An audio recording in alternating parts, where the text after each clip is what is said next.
Ayan, address ko lang si Rolando Tica, sabi niya, ina mo rin, tahimik ang barangay na, sino kaaway nito ni Rolando Tica? May kausap ba to? Sabi niya, ina mo rin, tahimik ang barangay namin at nararamdaman namin ang serbisyo at nakikita namin ang effort ni BBM na mapaunlad ang bansa. Pilit niyong pinipikit ang mata niyo dahil sa kagutuman niyo sa posisyon na iupo si Sara. Matanong ko nga kayo, tinanong nyo man lang ba kung kaya ni Sara na maging pangulo? Yung humarap sa iba't ibang leader ng mundo at sumagot sa mabibigat na katanungan. Punong-puno kasi kayo, kasi ng inggit ang laman ng utak nyo. Rolando Tica, hindi rin po namin kilala si Sara, hindi po kami close sa kanya. Oo. So kalma ka lang. Kalma ka lang. Hindi rin po kami close kay Inday Sara. Ayan. At kahit manalo siya, I don't think kilala niya ako. At mag-aabala siya na, ay, hindi ko paano posisyon si Joey. No. Hindi niya po ako kilala. Ayan. Hindi po kami close. Hindi kami I-address natin yung ano niya. Anong barangay po kayo? Paano niyo nasabing maunlad yan? At paano niyo nasabing nararamdaman yung serbisyo? At paano niyo po nasabing pilit naming pinipikit ang mata namin? Kahit po nung kay President Duterte, pag may mali, kino-call out namin. Wala namang problema doon. Yun nga, yung Dolomite. Diba? Yung Dolomite, ang dami nagalit sa amin dahil nga pinagtanggol namin yun, pero kinall out namin yung kung saan yung source, pero nalinaw naman. Ano pa ba? Matanong ko nga kayo, ano po yung tanong nyo? Ilang bang... kung kaya ni Sara maging pangulo, sabi niya. Hindi po namin siya kilala. Natanong na po yung sambayanan. Nung before mag-eleksyon, natanong na ang sambayanan. Kung tatakbo si Inday Sara, iboboto mo ba siyang pangulo? At bago mag-eleksyon, ang sabi ng sambayanan, yes, siya ang number 1 sa lahat ng survey. Kung kaya ni Inday maging pangulo. So, Rolando Tica, anong pinagsasabi mong natanong nyo lang ba? Natanong na po ang sambayanan dyan. Ganon. Ang next naman, yung humarap sa iba't ibang leader ng mundo. Para sabihin ko po sa inyo, kahit po yung presidente natin, hindi nga siya makasagot sa isang interview. Hindi nga siya makaharap ng maayos sa journalist ng ibang bansa. Journalist pa lang po yun, hindi pa po yun leader. Tapos nung gusto niya makipag-meet kay Biden nung sa APEC Summit, ibinato po siya sa koron ng mga parang kulungan ng mga hayop kasama si Kamala Harris. Tapos nagpasinaya siya na gusto niyang makausap si Xi Jinping, inambush nila kasi ayaw siyang kausapin. So ano pong ibig niyong sabihin humarap sa iba't ibang leader ng mundo? At saka sumagot sa mabibigat na katanungan, pautal-utal nga po siya. Hindi niya masagot kung bakit siya natawa about dun sa mga yaman na kinamkam nung panahon ng kanyang ama. At saka paano niyo po nasabing punong-puno ng inggit ang laman ng utak namin? Hindi niyo po ba alam na puro intelektual na diskusyon ang aming ginagawa para sa kamalayan ng bayan? Rolando Tica, ikaw, kung gusto mong pagtanggol si BBM, ito lagi kong kino-comment Joey, nakikita mo naman siguro, mag-aral ka. Hindi na si Gadon ngayon kasi si Gadon bobo. Kami na po ang magsasabi. Kung bobo po kayo, hindi nakapasok ng grade school, pwede pa pong mag-enroll. Meron po tayong ALS, Alternative Learning System. Huwag po tayong bobo. Or pwedeng magtanong, Rolando Tica. Pwedeng magtanong. Hindi, nagtatanong na siya dyan eh. Diba? Pwedeng magtanong na pwede po bang i-explain ninyo yung mga ganito? Ngayon, Rolando Tica, ganito rin. Kung kunwari sinasabi mo na nararamdaman ninyo, pwede mo rin i-explain sa amin. Oo, para maunawaan natin. May mga link po akong pinopost dyan, pwede po kayong umakyat at pwede nyo po kaming i-convince ng mga magagandang proyektong nagawa ni BBM kasi gusto rin namin maintindihan. Ayun. Opo. Gusto rin namin maintindihan. Ilan, gusto nyong mapalitan. Sabi niya dito, gustong-gusto nyong mapalitan. Di maghintay kayo ng eleksyon. At kung gusto nyong palitan, ay palitan ng sapilitan, sapilitan siguro yan. At sa kagustuhan nyo lang na maging na mga bitter at inggit sa husay ni BBM. Subukan nyo gumawa ng dahas. Hala, sino kaaway nito? Sino ang kaaway niya? Anong dahas? Makikita nyo ang pwersa ng milyong true-blooded Marcos loyalist. Actually wala po, Rolando Tika, yung mga Marcos loyalist po, wala pa po kayo napapatunayan. Okay? Sa 3 election cycles po, national election cycles, 2016, 2022, 2023, ang may napatunayan, yung DDS votes. Oh, correct. Okay? Yun po ang may napatunayan. Okay, 2016, ang DDS votes, pinanalo si PRRD in an amazing election result that nobody anticipated. Pinanalo ng mga Duterte supporters si PRRD noong 2016. Okay? Ang impluwensya ni PRRD at ang kanyang voter base, pinatunayan niya noong 2022 kung saan na-flash ang mga dilawang senador. 2019. 2019, yes. Thank you. Noong 2019, ilan ang mga senador na nanalo just because tinaas ni PRRD yung kamay ng mga yun. First time na tumakbo bilang senador. Okay? Okay, now 2022. Tandaan mo, Rolando Tika, noong 2016, hindi nyo napanalo si BBM. Talo siya by 200,000 votes kay Mama Leni. So, ibig sabihin 2016, yung Marcos loyalist, hindi nyo kayang magpanalo ng vice president. Anong pinagsasabi mo, puwersa ng loyalist? Wala kayong puwersa. Okay? You are a relevant supporter, but you are not an impactful supporter to the extent that you can make Bongbong win without the help of the Dutertes. Okay? Kaya kayo nanalo noong 2022 with overwhelming number is because dumikit kayo sa Duterte na meron ng napatunayan na 2 national election prior to the 2022 election. So tigil-tigilan mo kami dyan sa mga hugot ninyo na nako, pwersa ng milyon. Bakla, naranasan na namin yung yung pwersa ninyo ng 2016, talo kayo by 200,000 votes. Kung hindi pa kayo dinikitan ng mga Duterte, nasa losers bracket pa rin kayo hanggang ngayon. I-add ko lang, Rolando Tika, siguro bilang na lang sa mga daliri yan sinasabi mong loyalista.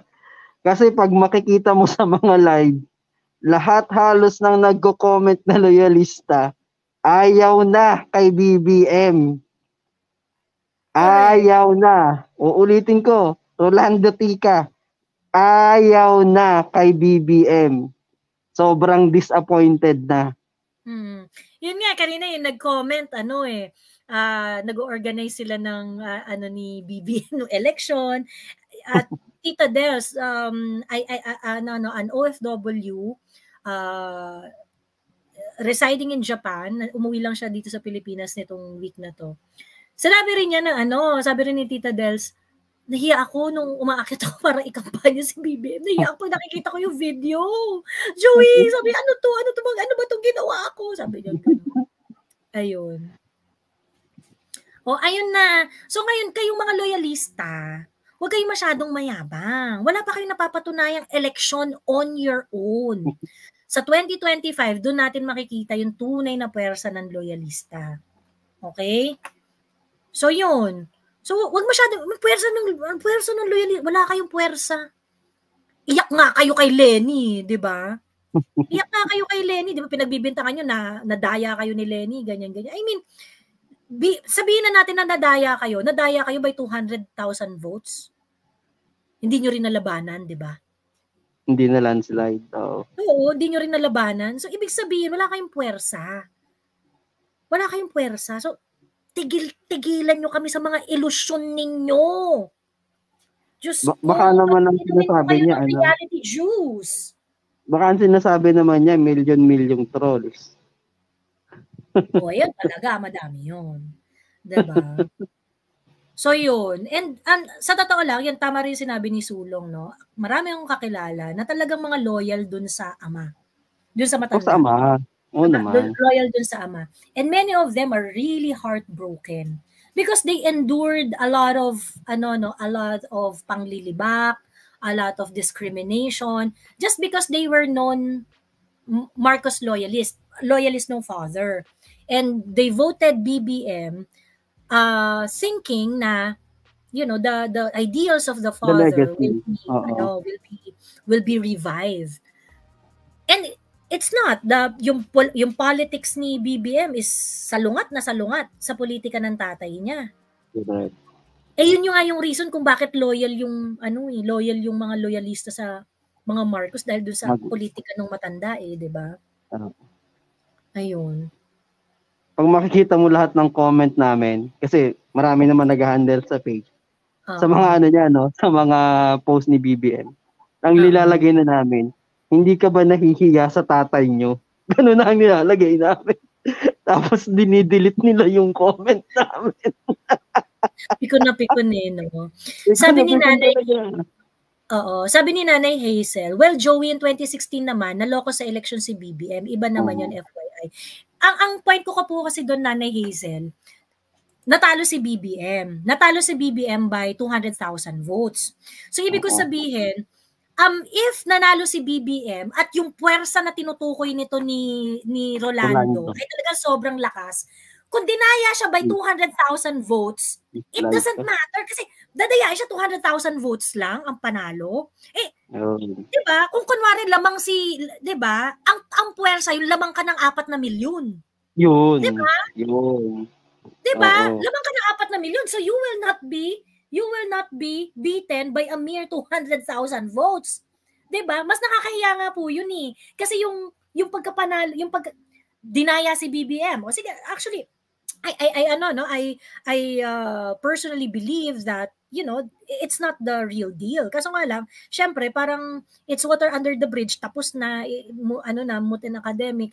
I'd rather focus on election reform rather than alamin kung sino ba talaga yung nanalo nung panahon na yon. And it's moot and academic. Pero ang point kasi doon, Nanay Hazel, walang puwersa. Wala. Kung matatalo ka lang by 200,000 votes, kung nanalo ka by, let's say, kung lamang ka by 6 million votes, 'di ba? Or by 10 million votes, yun ang puwersa. 4 million votes at least. 'Di ba? Kasi ang sabi ng mga mathematician, for a national election daw, you can only manipulate ano lang man to, mga speculation lang to ng mga mathematician, ng mga IT specialists, you can manipulate daw a vote during the election as much as 4 million. So that is the extent of pandaraya that you can do for 4 to 5 million. Anything beyond that, magiging sobrang obvious na daw yung dayaan. Ganon. So magiging sobrang obvious na daw yung dayaan. So parang yung sinasabi na, so sabihin na natin na nanalo si BBM ng 5 million. Yun ang puwersa. Hindi kakayanin yun ng 200,000 na lamang ni Mama Leni. 'Di ba? Nanalo naman siya ngayon ng landslide, di ba? Sige lang. Nanalo naman si BBM ng landslide ngayon Kaya lang, para magawa niya yon, anong ginawa niya? Ginamit niya ang mga Duterte. So kayong mga loyalistang umaarte dyan, kung kayo lang talaga kung wala yung mga supporters ni Inday ng mga Duterte, tingin nyo makaka-landslide si BBM. Ang ending baka madaya uli siya ni Leni. Paulit na nila. At matalo na naman siya by 100,000 votes. Joey, ko lang ito sinabi ni Nanay Hazel, sabi niyo, kaya contradict daw yung sinasabi mo kasi pag may dayaan daw, konti lang talaga ang dayaan. Nanay Hazel, ano po tayo, hindi na po manual, automated po yung election natin. At pag automated po tayo, ayan, techie person naman si Miss Laika, base nga po sa sinabi ni Joey, may threshold lang po na pwede nilang dagdag bawas yan. Kasi hindi mo kasi pwedeng yung yung system po. Mag-overload po yung system kapag po sinobrahan mo yung pandaraya mo. Tsaka po, mati-check yan ng mga tech people din, mga tech-savvy people. So kaya po, siguro po, kung manual counting, pwede po yan sinasabi nyo po, na pwede pong konti lang. Pero kasi po, ang point po kasi ni Joey Nanay ay hindi po nailabas yung sinatawag na puwersa ng mga loyalista. Kasi kung talaga mapuwersa ang mga loyalista, dapat maka-landslide ka para kahit dayain ka, hindi na kubra. Kasi landslide na dinaya ka. Mag-stay yung mag-stay yung votes mo. Ang lit ng gap nyo, kaya kang dayain. Oo, yun po. Yun. Pero yun nga po, sabi nga po ni Joey, moot and academic, may decision na po ang Supreme Court natin. Sinabi po ng Supreme Court na instead na 200,000, mas more than 200,000 po based dun sa mga manual counts po nila. At ang namili po ng mga presinto ay mismo yung side po ni BBM. Kaya po, tanggapin na po natin na talagang hindi po totoo yung sinasabi ni Rolando Tica na matitikman ninyo ang galit ng mga loyalista. Kung ang tatay po yan. Meron pa ba? In fact, Mami Laika, Sulong, kung feeling ninyo na irrelevant kami, hindi na kayo mag-aabalang pumunta sa live namin. Kaya nga kayo nandito sa live namin kasi ramdam na ramdam ninyo ang tunay na puwersa at influence ni PRRD sa tao. Okay, just a reminder to everyone. Ito yung measurable influence ni PRRD. I attribute this to PRRD talaga. Yung Chacha, may survey before nagsalita si PRRD, may survey kung gaano karami yung taong agree sa Chacha. There was a figure saying na parang 61% ayaw ng Chacha. And then another survey says 51% okay na silang doon sa People's Initiative. So parang medyo majority yung 51% na gusto ng so parang positive news yon para doon sa mga reformist kasi parang lalo yung umaasa sa People's Initiative kasi parang feeling nila ang tawag dito tinatanggap na ng mga tao yung yung People's Initiative ganyan. Yeah. Then came the Maisog Rally and the statements of PRRD, the call for the People's Initiative to be stopped, and the call for the legislature to stop itong Chacha na to, itong gagawin nilang Chacha na to. What happened? From 61% not ready, tapos other survey says 51% go sila sa Chacha.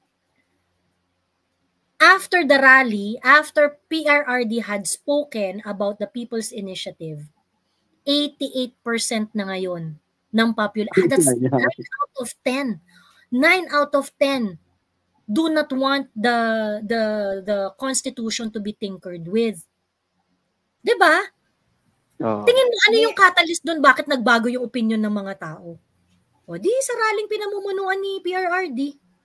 Yung ako ang tanong ko, ganun pa ba ka-solid ang loyalista? Actually, napaakyat ako because of my experience kanina naubusan ako ng dog food. So, syempre nandito ako sa condo.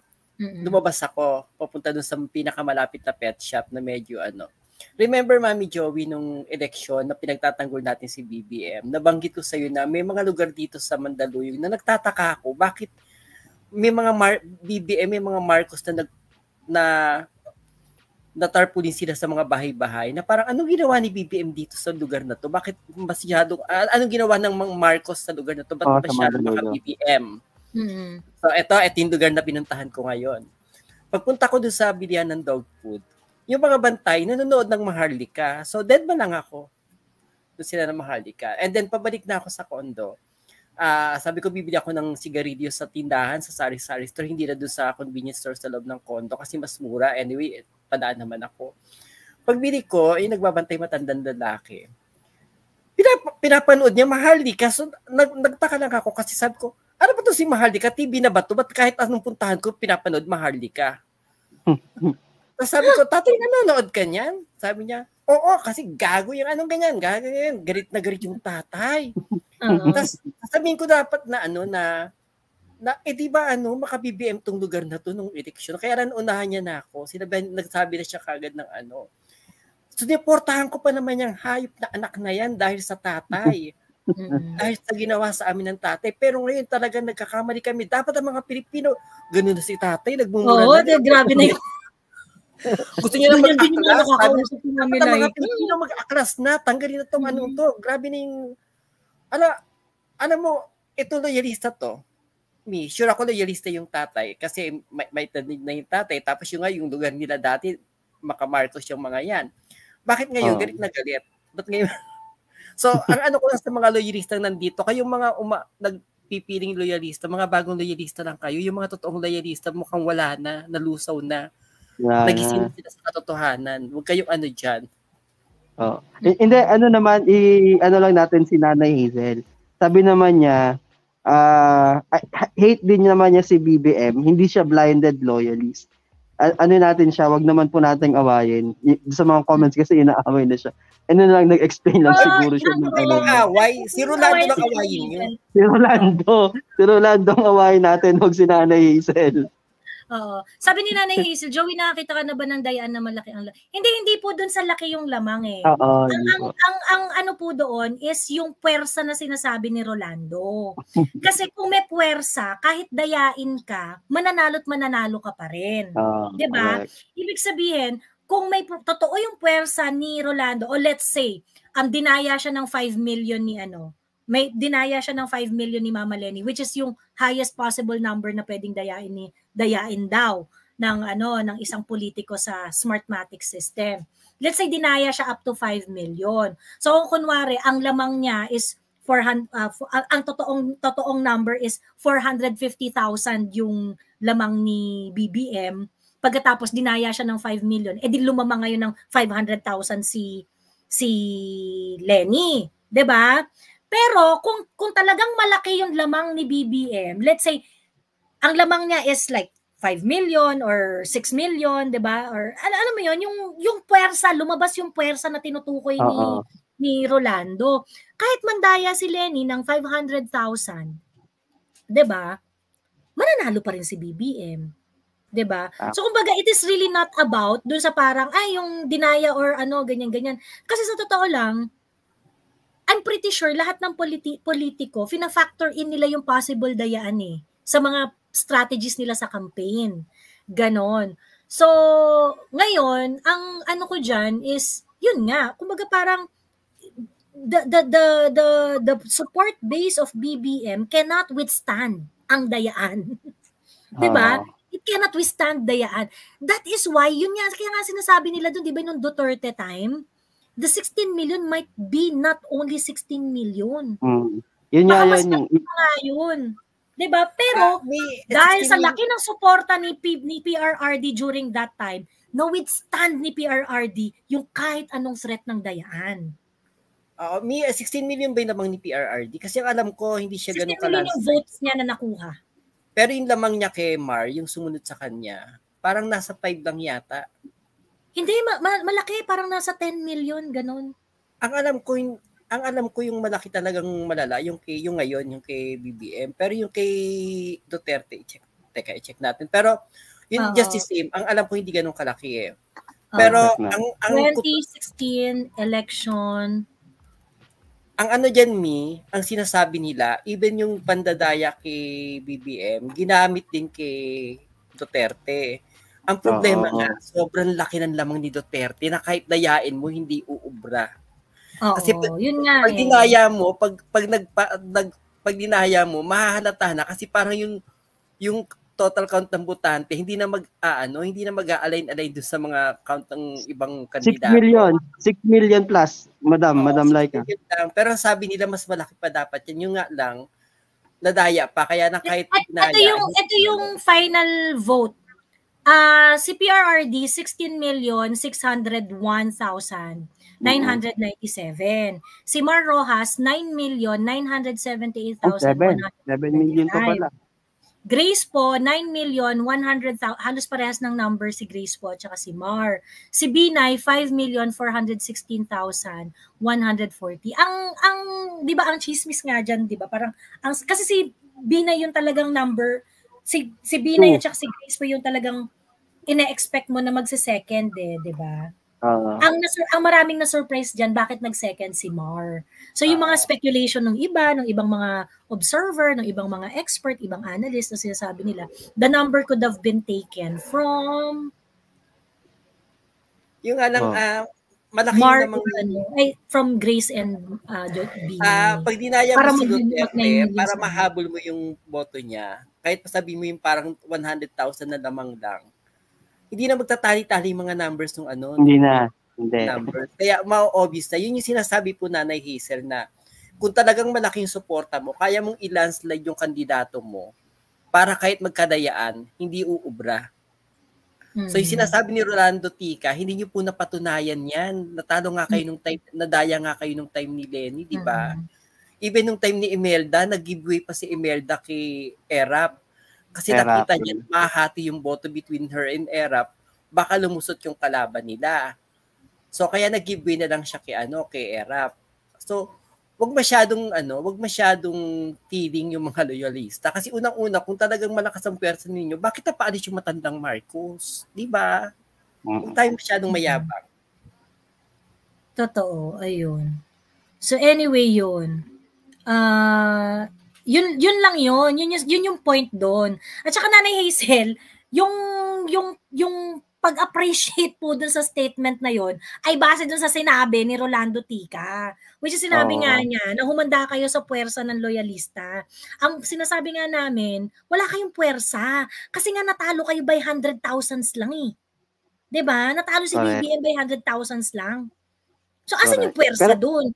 Kung meron kayong puwersa, you could have withstand any threat of cheating. You weren't able to hurdle that. So, ibig sabihin, wala kang pwersa. Diba? Pero Nanay Hazel, hindi namin dinidiscredit yung pagiging loyalista nyo po Linawin lang natin, hindi namin kayo dinidiscredit.